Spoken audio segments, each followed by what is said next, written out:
Shalom. Puji Tuhan. Belum semuanya shalom. Ya, Tuhan Yesus baik. Coba lihat kanan kiri, katakan, nggak disangka-sangka suaramu merdu sekali. Ya, puji Tuhan, puji Tuhan. Ya, silakan duduk kembali Bapak Ibu. Saudara, bulan ini kita banyak belajar tentang tema yang penting sekali, conviction atau penginsyafan. Dan saudaraku, saya mau mengajak saudara untuk melihat, belajar malam hari ini, siapa percaya Tuhan kita, Tuhan yang Maha Kasih, angkat tangan. Puji Tuhan. Saya mau tanya lagi, siapa percaya bahwa Tuhan kita, Tuhan yang Maha Adil, angkat tangan. Ya. Nah, saudara sekalian, kita akan mengerti dan belajar bahwa Tuhan kita memang Dia Maha Kasih, tetapi Dia juga adalah Tuhan yang Maha Adil. Satu kali saudara, ada seorang anak kecil yang bermain bola. Gambarnya bisa ditayangkan. Dan ketika dia main bola, namanya anak kecil, dia tidak sadar ketika bola itu sedang melambung ke tengah jalan raya, dia segera mau mengambil bola itu. Dan ternyata ada mobil dengan kecepatan yang tinggi sedang menuju kepada arah bola dan anak itu. Dan jelas anak ini akan terkena dengan yaitu saudaraku kecelakaan. Tetapi ketika mobil itu semakin dekat dengan anak itu, tiba-tiba ada sebuah tangan yang kuat mengangkat anak ini, melemparkan dia ke tepi jalan, sehingga saat mobil itu lewat, akhirnya anak itu tidak jadi tertabrak. Lalu kemudian pria yang menyelamatkan anak ini berkata, "Nak, kamu hati-hati, kamu membahayakan hidupmu, jangan ulangi lagi kecerobohanmu." Lalu anak itu memandang pria yang menyelamatkan dia dan berkata, "Terima kasih Om." Lalu kemudian pria itu pergi. Nah 20 tahun kemudian apa yang terjadi? Rupanya anak kecil ini punya pergaulan yang kurang baik.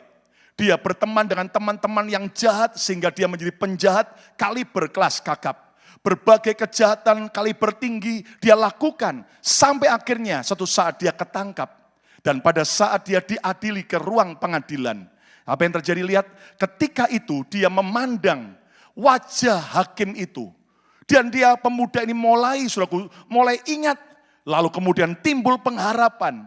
Dan dia mulai berkata, "Yang mulia, mungkin yang mulia lupa dengan saya. Namun saya tidak lupa dengan wajah Bapak. Siapa kamu anak muda? 20 tahun yang lalu, Yang mulia sudah menyelamatkan saya waktu saya nyaris ketabrak mobil. Dan malam hari ini di pengadilan ini, saya percaya bahwa Bapak juga adalah Bapak yang baik. Dan tolong bebaskan saya supaya saya tidak dihukum." Apa yang terjadi?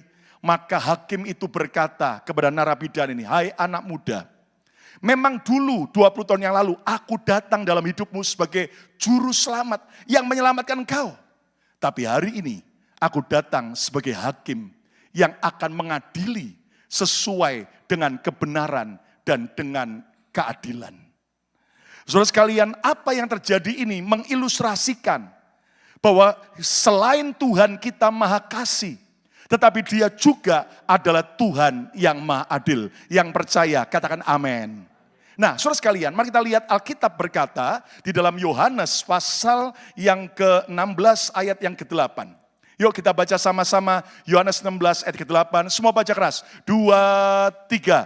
"Dan kalau Ia datang, Ia akan menginsyafkan dunia akan dosa, terus akan kebenaran dan akan apa?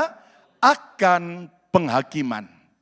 Nah, Yesus mengatakan kalau Roh Kudus datang, maka Roh Kudus akan menginsyafkan. Ucapkan bersama keras, menginsyafkan. 2, 3. Menyadarkan kita, memberi pencerahan buat kita, membuat kita insyaf. Insyaf tentang apa? Tentang dosa kita, tentang kebenaran Tuhan, dan tentang penghakiman. Nah hari ini saudaraku, saya mau menyampaikan firman dengan judul yaitu insyaf akan penghakiman. Ayo ucapkan 2, 3. Insyaf akan penghakiman. Nah ada banyak orang percaya yang bilang begini, "Oh saya suka dengan khotbah-khotbah tentang grace, anugerah. Saya suka belajar Tuhan itu pengasih, pengampun, pemurah.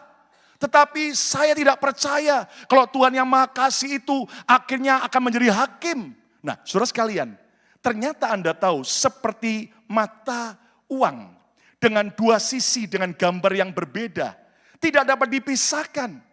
Dan Tuhan kita memang benar-benar Dia Tuhan yang Maha Kasih. Yang percaya Tuhan Yesus Maha Kasih, kita beri tepuk tangan yang meriah bagi Tuhan Yesus. Amin.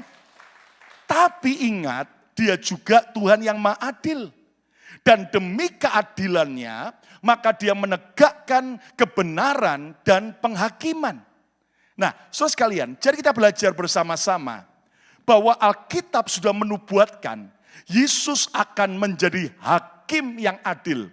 Dan ternyata bukan cuma Alkitab, kitab agama-agama lain pun juga sudah menubuatkan.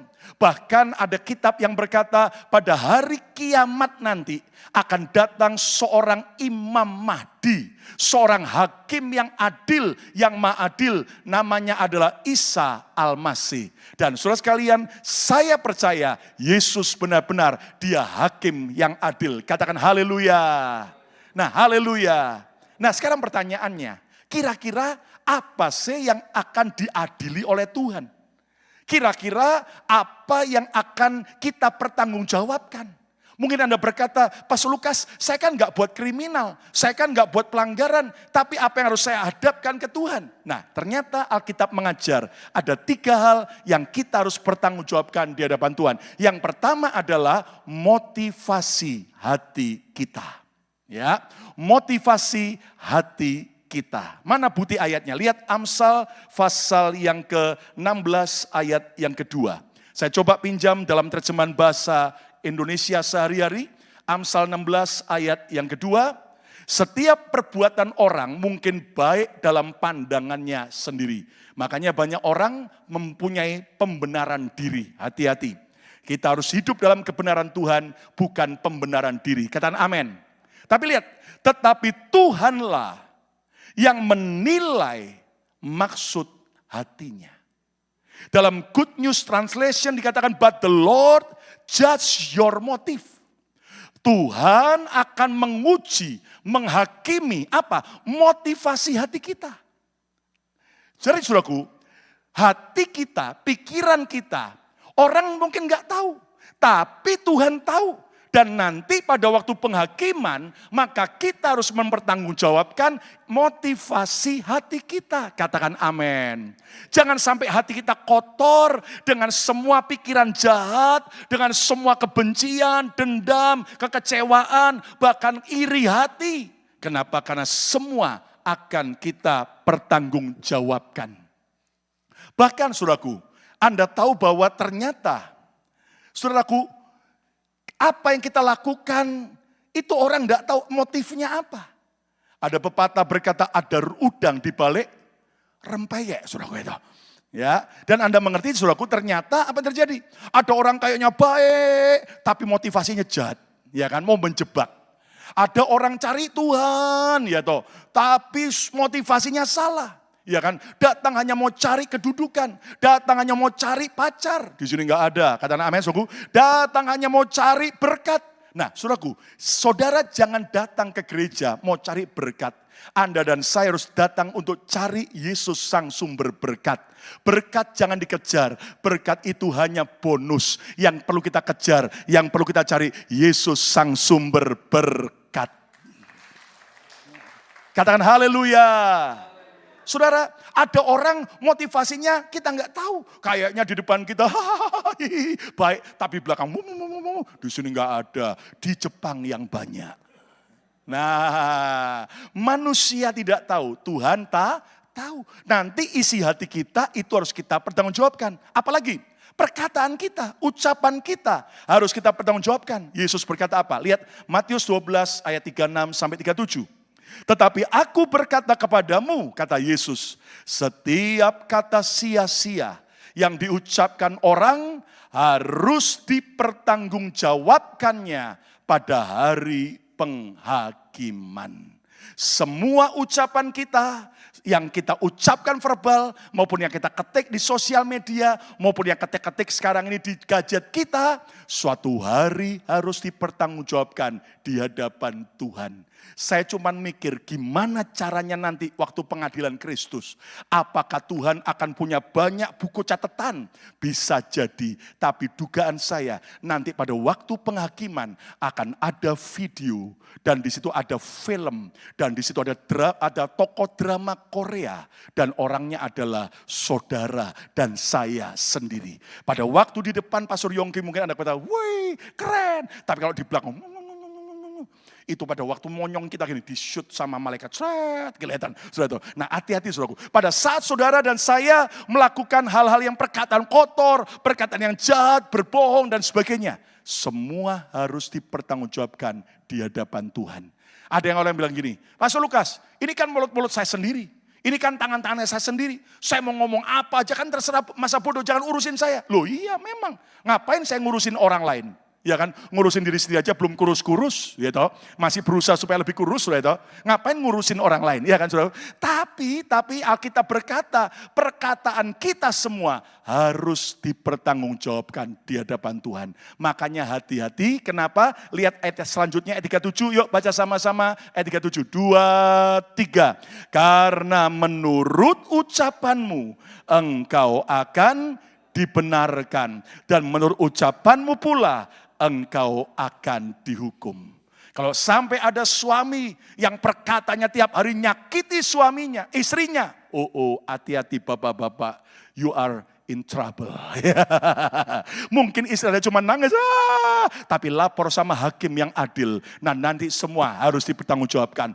Ibu-ibu hati-hati, kalau Anda istri menganiaya suami, ya kan, saudara-saudara, kalau di rumah, saudaraku, mungkin sudah jadi singa betina. Dan hati-hati saudaraku, perkataan Anda nanti harus dipertanggungjawabkan di hadapan Tuhan. Saya percaya di sini ada semua istri-istri yang jinak. Waktu di gereja, saudara. Di luar juga sama, tepuk tangan yang meriah bagi Tuhan Yesus. Amin, saudaraku. Apalagi yang harus kita pertanggungjawabkan? Perbuatan kita, our action. Perbuatan kita, lihat 2 Korintus 5 ayat 10. Yuk kita baca sama-sama, 2 Korintus 5 ayat 10. Semua baca, 2, 3. Sebab kita semua harus menghadap tahta pengadilan Kristus. Terus, supaya setiap orang memperoleh apa yang patut diterimanya sesuai dengan yang dilakukannya dalam hidupnya ini, baik ataupun jahat. Lihat, Paulus menuliskan. Dan Paulus adalah rasul kasih karunia. Dia menuliskan di perjanjian baru dalam 2 Korintus. Semua kita suatu hari harus menghadap pengadilan Kristus. Dan mempertanggungjawabkan apa yang kita lakukan selama kita hidup baik ataupun jahat. Jadi saudaraku, perbuatan kita itu harus juga kita pertanggungjawabkan di hadapan Tuhan. Makanya hari ini saudaraku jangan sampai Anda bertindak jahat, merugikan orang lain, merugikan pemerintah, dan melakukan yang jahat di mata Tuhan. Karena semua harus dipertanggungjawabkan di hadapan Tuhan. Nah sekarang saudaraku, pertanyaannya, Pastor Lukas, kalau sampai ada orang terlalu jahat dengan saya bagaimana? Pesan saya, jangan Anda cari penghakiman sendiri. Serahkan semua kepada Tuhan hakim yang adil. Dan ada yang amin. Saudaraku, kalau ada orang memfitnah Anda, mengecewakan Anda, merugikan Anda, bahkan orang itu saudaraku mengkhianati saudara. Jangan Anda bertindak main hakim sendiri. Karena Alkitab berkata, pembalasan bukan hak kita, pembalasan hak Tuhan. Ketika saya difitnah orang, ketika saya dijelekkan orang, ketika saya mungkin saudaraku dimusuhi, dibully dan sebagainya.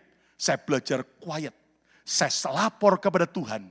Saya percayakan kepada Tuhan sang hakim yang adil. Dan percayalah kalau Tuhan sudah turun tangan, maka Tuhan bisa bela intervensi dengan cara yang ajaib. Beri tepuk tangan yang meriah bagi Tuhan Yesus. Dan bagi saudara yang selama ini suka berbuat jahat, membuli orang lain, bertobatlah sebelum kerajaan surga datang, saudaraku. Dan kabar baiknya begini, orang yang baik biasanya cepat mati. Dan kabar buruknya, yang jahat-jahat panjang umur, enggak mati-mati, enggak dideportasi, saudara. Yang baik kok malah dideportasi, yang jahat kok malah dideportasi. Kenapa? Karena Tuhan masih memberi kesempatan dia bertobat. Dan hari ini, saudaraku, jangan keraskan hati. Mari kita belajar, kita harus hidup bijaksana. Yang setuju katakan, yang setuju katakan. Oke, sekarang pertanyaan lebih penting, lihat kemari. Kapankah penghakiman Tuhan itu akan datang? Roh Kudus tadi hadir untuk menginsyafkan kita akan adanya penghakiman Tuhan. Nah, dulu saya berpikir penghakiman Tuhan itu akan terjadi nanti kalau orang itu mati atau waktu Yesus datang kembali. Tapi akhirnya saya disadarkan. Alkitab berkata memang betul hari penghakiman itu akan terjadi pada waktu orang setelah mati, waktu Yesus datang kembali. Namun Alkitab juga berkata penghakiman Tuhan bisa terjadi sekarang saat orang itu masih hidup. Ucapkan bersama saya sekarang. Lebih keras lagi, 2, 3, sekarang. Mana buktinya? Lihat 1 Petrus pasal yang keempat ayat 17. 1 Petrus 4 ayat 17. Yuk baca sama-sama, 2, 3. Karena sekarang telah tiba saatnya penghakiman dimulai. Stop dulu. Jadi enggak tunggu hanya orang setelah mati. Enggak tunggu nanti Yesus datang kembali. Namun sekarang, Alkitab berkata, Petrus berkata, sekarang telah tiba saatnya penghakiman dimulai. Dan kabar buruknya, lihat kalimat berikutnya. Baca sama-sama, 2, 3. Dan pada rumah Allah sendiri yang harus pertama-tama dihakimi. Lihat, with God's household. Jadi orang-orang yang ada di rumah Tuhan, para hamba-hamba Tuhan, para pelayan Tuhan, para jemaat orang Kristen sendiri yang pertama-tama akan dihakimi. Terus, dan jika penghakiman itu dimulai pada kita, bagaimanakah kesudahannya dengan mereka yang tidak percaya pada Injil? Saudara, jadi rupanya penghakiman Tuhan itu memang pasti terjadi setelah nanti orang mati, bahkan saat Yesus datang kembali. Tapi Alkitab berkata, selama kita masih hidup, penghakiman Tuhan itu bisa jalan loh, saudaraku. Makanya kita harus hati-hati. Dan jujur saya berkata, masa pandemi kemarin, 2,5 tahun ini, salah satunya adalah masa penghakiman Tuhan atas gereja Tuhan, atas hamba-hamba Tuhan, atas orang-orang Kristen sedang terjadi. Sudah lihat akhirnya, semua hal-hal yang selama ini disembunyikan, dosa-dosa, ikatan-ikatan, skandal-skandal yang ditutup rapat-rapat, terbongkar dengan berbagai macam cara. Dan Anda mengerti, lihat berapa banyak hamba Tuhan yang akhirnya jatuh karena skandal. Berapa banyak anak-anak Tuhan yang rontok imannya. Berapa banyak anak-anak Tuhan akhirnya bercerai, hidupnya kacau, malah jauh dari Tuhan. Tadinya berapi-api sebelum COVID, tapi ternyata setelah pandemik langsung malah hilang, lenyap. Hati-hati, kenapa? Karena waktu penghakiman sekarang sedang dimulai. Dan kita kekristenan Indonesia sungguh dipermalukan dengan peristiwa Sambo adiknya Rembo. Itu kan Kristen semua, saudaraku. Ya kan? Nama-nama Kristen semua, saudaraku. Aduh, sampai malu sekali. Sampai ada orang-orang yang mencibir. Orang Kristen kok gitu, gila banget. Dan minggu lalu kita lagi-lagi digegerkan di Jakarta. Seorang pendeta muda mencekik membunuh seorang wanita di apartemennya di Jakarta. Dan mayatnya dibuang, saudaraku. Dan Anda tahu wanita itu adalah apa? Seorang wanita yang pernah teman pelayanannya. Dan dia benci sama orang itu. Dan diajak ke apartemennya untuk mau podcast, buat khotbah. Tapi ternyata di apartemen dicekik mati. Dan ternyata saudaraku pada waktu mayat itu mau diturunkan keluar dari apartemen. Dimasukkan ke dalam plastik, ditaruh dalam kereta. Lalu kemudian atasnya dikasih bantal. Masih bisa senyum menghadap kamera yang ada di dalam elevator apartemen. Dunia sudah tambah uedian, saudaraku. Saya ngobrol dengan orang yang betul-betul saudaraku tahu persis kondisi. Satu gereja tertentu yang berpusat di sebuah kota di Eropa. Dan dia berkata, aku begitu kaget dan sangat marah. Karena dari antara para pemimpin rohaninya, sekian puluh persen mereka punya skandal-skandal. Bahkan sangat mengerikan sekali. Saudara, ini waktu penghakiman dimulai. Kita nggak boleh menutup mata. Dan kita harus serius. Karena Tuhan mengasihi gerejanya. Dia sedang bersihkan, dia sedang uji, dia sedang murnikan. Dan saya berdoa biar semua saudara BMC New York, engkau kedapatan lulus saat lewati penghakiman Tuhan. Karena bersama saya mau lulus. Lihat kanan kita, lu jangan sampai hidup macam-macam lagi. Amin, saudaraku, katakan haleluya. Ya, ayo yang malas-malesan, yang cari banyak excuse, ya toh, nggak mau lagi melayani berbagai macam. Mari kembali. Kenapa? Karena penghakiman Tuhan bisa terjadi pada waktu kita masih hidup. Nah, pertanyaannya, saudara, ternyata Alkitab mencatat ada beberapa penghakiman-penghakiman yang terjadi pada saat orang itu masih hidup. Dan ini merupakan gambaran sesuatu yang kita harus insyaf. Sebetulnya saya bisa beri lebih banyak, tapi minimal saya akan berikan 5 penghakiman yang pernah terjadi di Alkitab saat orang itu masih hidup. Menjadi sebuah peringatan buat saudara dan saya. Saya harap nanti Anda catat dan Anda boleh, saudaraku, kemudian baca ayat-ayatnya karena enggak semua kita bisa baca, namun Anda bisa baca supaya lebih utuh. Nah, 5 penghakiman yang manusia harus insyaf. Yang pertama adalah penghakiman Tuhan bagi Firaun. Penghakiman Tuhan bagi Firaun, Raja Mesir. Nanti kalau Anda baca dalam Keluaran pasal 5 sampai pasal 14, penghakiman bagi Firaun ini akibat Firaun melawan Tuhan dan mengeraskan hati terhadap Tuhan. Saudara sekalian, Firaun didatangi oleh Musa yang minta izin agar orang Israel dibiarkan untuk keluar dari Mesir, menyembah Tuhan di padang gurun. Tapi kemudian Firaun mengeraskan hatinya. Firaun kemudian melawan Tuhan. Dan memang akhirnya Tuhan hajar dengan 10 tulah, 10 hukuman. Yang pertama, air berubah jadi darah. Dan di saat itulah Firaun bilang sama Musa, Musa doa saja, aku minta ampun. Oke, aku izinkan. Begitu air berubah jadi air lagi, malah Firaun mengeraskan hati lagi. Akhirnya tulah kedua, yaitu suku Katak. Bayangin, ini kalau Katak dari Purwodadi, enak, Swike Purwodadi. Atau Swike Tegal. Ini Katak, saudaraku. Katak Mesir gede-gede. Dan seluruh Mesir dipenuhi dengan katak. Waduh, mengerikan, menjijikkan. Dan akhirnya Firaun, oke Musa doa sama Tuhanmu, aku izinkan. Begitu katak semua mati, lalu mengeraskan hati lagi, ngelawan Tuhan lagi. Sampai tulah yang berikutnya, yaitu nyamuk, lalat, luka-luka pada binatang, borok pada orang-orang Mesir, hujan es, hujan api, belerang, belalang, gelap gulita, kematian anak sulung. Tapi ternyata Firaun masih ngeraskan hati. Dan akhirnya dia bilang, oke, keluar dari Mesir, keluar. Maka Musa memimpin orang Israel keluar. Begitu keluar, lagi-lagi ngelawan Tuhan. Ngeraskan hati lagi. Maka Firaun membawa tentara Mesir, ngejar orang Israel. Orang Israel di kepojok, di depan Laut Merah, di belakang Firaun dan orang Mesir. Lalu apa yang terjadi? Di saat itulah Tuhan berkata, Musa angkat tongkatmu. Waktu dia angkat tongkat, tiba-tiba laut terbelah jadi 2. Akhirnya orang Israel menyeberang di tengah Laut Merah yang Tuhan belah. Anda tahu hari ini kalau Anda dari Mesir mau menuju ke tanah perjanjian, nggak perlu tunggu pendeta Lukas atau Pastor Yongke membelah Laut Merah, saudaraku. Sudah ada tunnel di bawah Laut Merah, saudara. Nah, Anda tahu apa yang terjadi, saudaraku? Pada waktu itu belum ada tunnel, dan waktu dibelah, mereka jalan begitu sampai semua lolos. Orang Mesir dan Firaun masuk juga ke laut yang dibelah itu.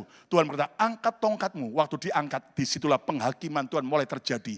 Sampai laut itu kembali menyatu. Maka Firaun dan orang-orang tentaranya mati semua, tenggelam. Dan saudara sekalian, Anda tahu ini karena mereka mengeraskan hati dan melawan Tuhan. Saya pernah ke museum di Mesir, di Kairo. Dan di museum itu ada banyak mumi-mumi. Firaun keberapa.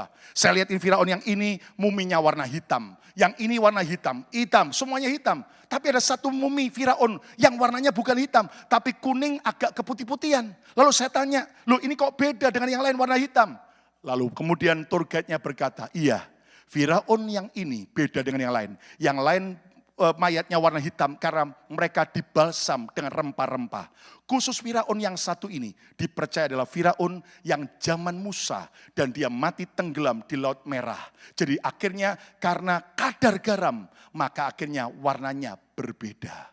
Rupanya apa yang Alkitab tulis bisa dibuktikan secara histori dan oleh ilmu pengetahuan. Bahkan di dasar laut itu ditemukan beberapa banyak tengkorak-tengkorak manusia yang dipercaya tentara-tentara Mesir.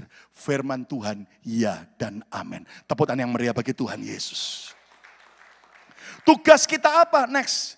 Jangan lagi berontak dan melawan Tuhan. Saudara, jangan suka berontak. Jangan suka ngelawan Tuhan. Ojo ngeyel, bahasa Jepangnya itu. Banyak orang Kristen sekarang itu maunya sendiri, ngeyel. Tuhan ngomong harus gini, nak, enggak mau, saya maunya gini. Hati-hati saudaraku, jangan sampai penghakiman Tuhan seperti Firaun terjadi dalam hidup kita. Mari kita belajar tidak lagi berontak, tidak lagi melawan Tuhan, tapi hidup dalam ketaatan. Apapun yang Tuhan katakan, yes sir, aku siap. Yang mau tepuk tangan yang meriah bagi Tuhan Yesus. Yang kedua, penghakiman Tuhan bagi Sodom Gomora. Ini adalah penghakiman yang terjadi dalam Kejadian pasal 19. Penghakiman akibat mereka terus hidup dalam dosa. Dan Anda mengerti bahwa dosa Sodom sampai Alkitab berkata terdengar ke telinga Tuhan. Sampai orang-orang banyak yang lain berteriak kepada Tuhan karena terlalu jahat dan menjijikkan. Dan maaf kata dari kata Sodom, makanya sekarang ada muncul kalimat sodomi. Dan di situ orang hidup dalam free sex. Bahkan dengan sejenis, bahkan manusia dengan binatang. Dan Anda mengerti saudaraku, Billy Graham pada waktu satu saat sebelum dia mati, dia pernah berkata bahwa dosa bangsa Amerika hari ini sudah lebih jahat daripada dosa Sodom dan Gomora. Dan kalau hari ini saudara dan saya sebagai anak-anak Tuhan yang masih diberi Tuhan kesempatan tinggal di Amerika, mari jangan cuma sibuk cari dolar, jangan cuma sibuk ketemu dengan orang botak rambut belakang gondrong, George Washington, saudara. Tapi Anda harus sungguh-sungguh berdoa buat Amerika. Siapa mau Amerika bertobat kembali? Siapa mau Amerika mengalami lawatan Tuhan? Tepuk tangan yang meriah bagi Tuhan Yesus.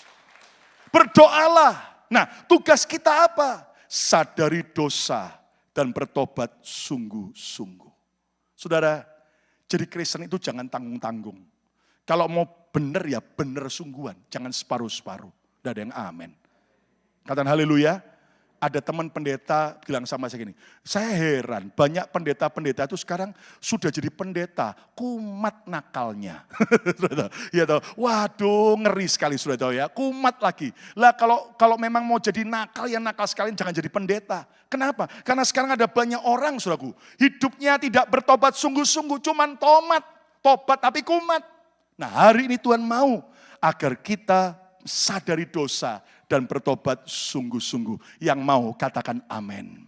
Saudara, Sabtu kemarin saya baru sampai ke kota Philadelphia ke rumah, saya baru jam 1:30 pagi subuh. Sabtu kemarin dari Toronto, Kanada, saya terbang ke sana sejak hari Rabu karena ada salah seorang keluarga kami, om kami meninggal dunia. Dan sejak hari Kamis, Jumat, ibadah penghiburan dan juga penguburan, saya kaget sekali karena yang datang cukup banyak sekali. Tempat itu sampai penuh sesak, beberapa harus berdiri, beberapa harus pulang karena tidak lagi ada tempat. Dan mereka berkata, wow, ommu ini sangat dicintai banyak orang.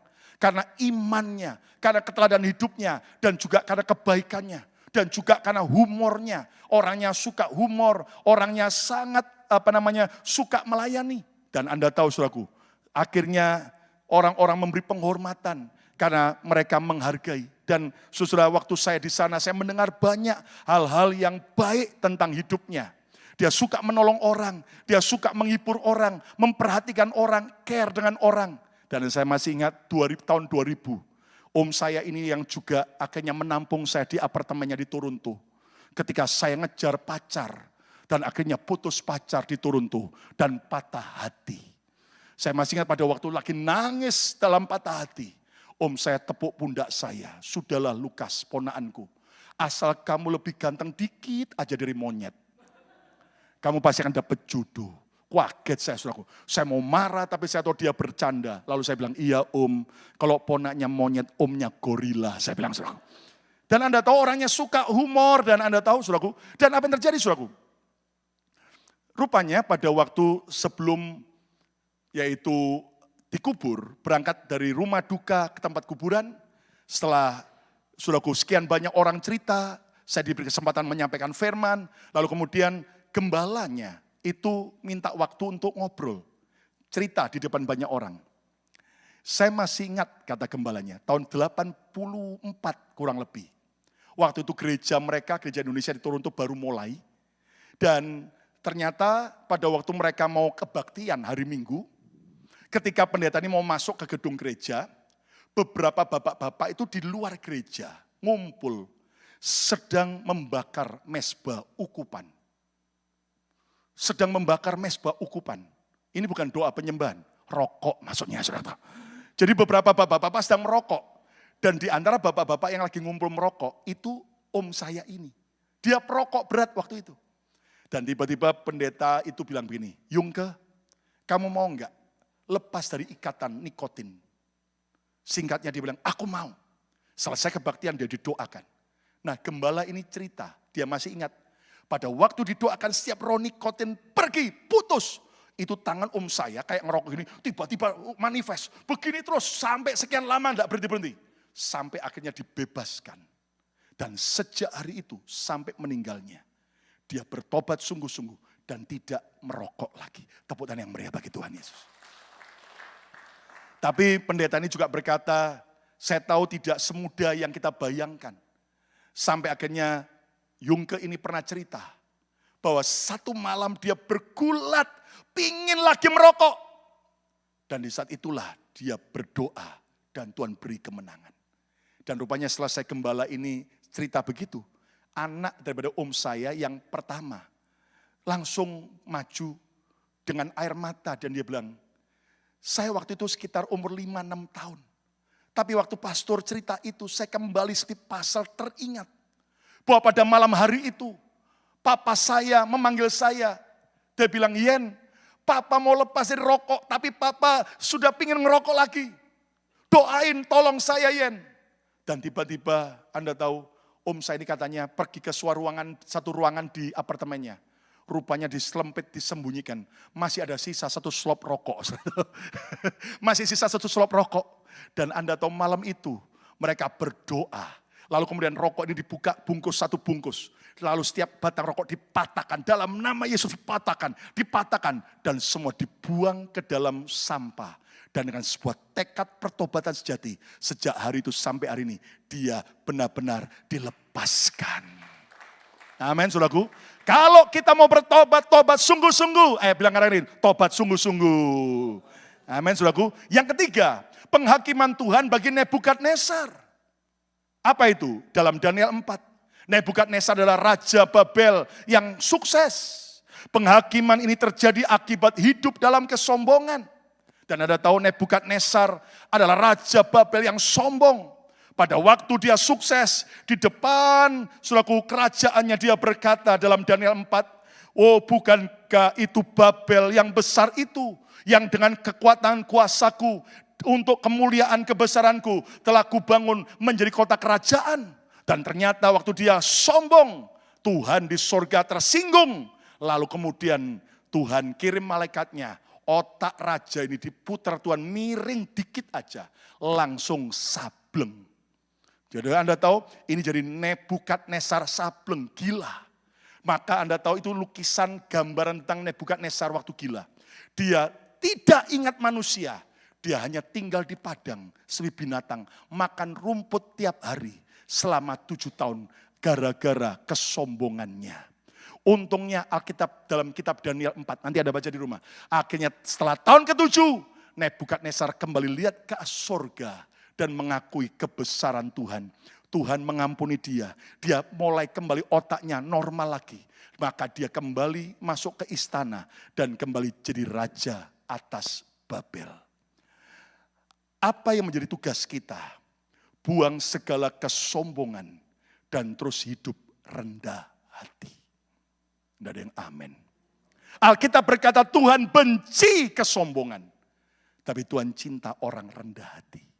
Hari ini pada saat saudara sedang di bawah, maupun saudara sedang di atas, tetap kita harus punya kerendahan hati. Karena kesombongan, orang kalau sombong, TTM saja, tunggu tanggal mainnya. Dia akan segera jatuh nyungsep.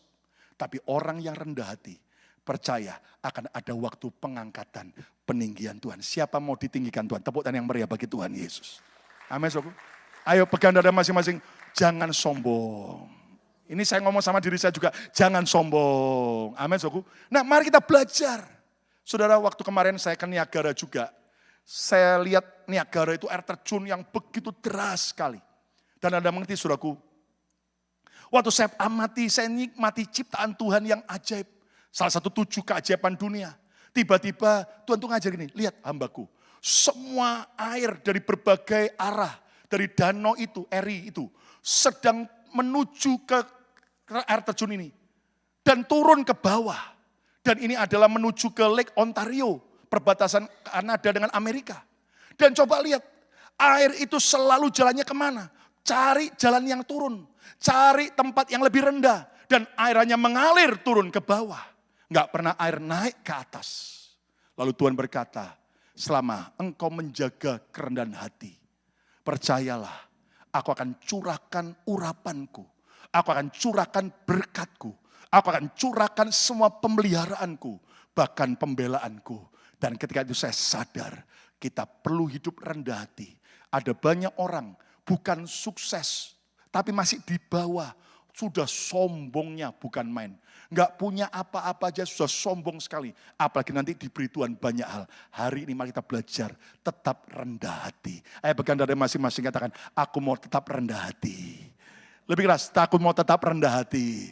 Tepuk tangan yang meriah bagi Tuhan Yesus. Amin, saudaraku. Tetap rendah hati baik di hadapan Tuhan maupun di hadapan manusia. Ada arisan ibu-ibu. Dan kalau arisan ibu-ibu itu biasanya saling nyombong-nyombongan. Dan benar ada beberapa ibu yang sombong sekali. Ibu yang pertama, lu tahu enggak? Anak saya itu hebat sekali. Loh, emangnya anak ibu siapa? Oh, anak saya pengusaha sukses. Usahanya banyak sekali. Dia kaya raya, berhasil. Emangnya apa kelebihannya? Kamu tahu enggak? Ketika anak saya masuk ke ruang rapat untuk semua karyawannya. Mendadak semua karyawan berdiri memberi hormat. Dan berkata, selamat datang Big Boss. Wow, anak saya dipanggil Big Boss saat dia masuk ruangan. Ini ibu nyombong, lalu ibu yang kedua enggak mau kalah. Itu mah belum apa-apa. Loh, emangnya anakmu siapa? Anak saya seorang pastor. Loh, terus setiap kali dia masuk ke dalam gereja, semua umat berdiri dan berkata, my father, ya bapakku. Mereka menghormati. Lalu kemudian ibu yang ketiga lebih nyombong, itu belum apa-apa. Anak saya, emangnya anakmu siapa? Anak saya hakim. Setiap kali dia masuk ruang sidang, semua berdiri dan berkata, yang mulia. 3 ibu ini nyombong masing-masing. Lalu ibu yang keempat diam aja. Lalu 3 temannya ini mulai penasaran. Kalau kamu, apa kelebihan anakmu? Dia diam senyum. Ayo coba cerita.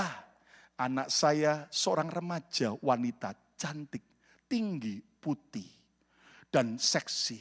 Dan setiap kali dia pakai pakaian, suka pakaian seksi-seksi. Emang apa kelebihannya? Setiap kali dia masuk ruangan, para pria-pria berkata, ya Tuhan.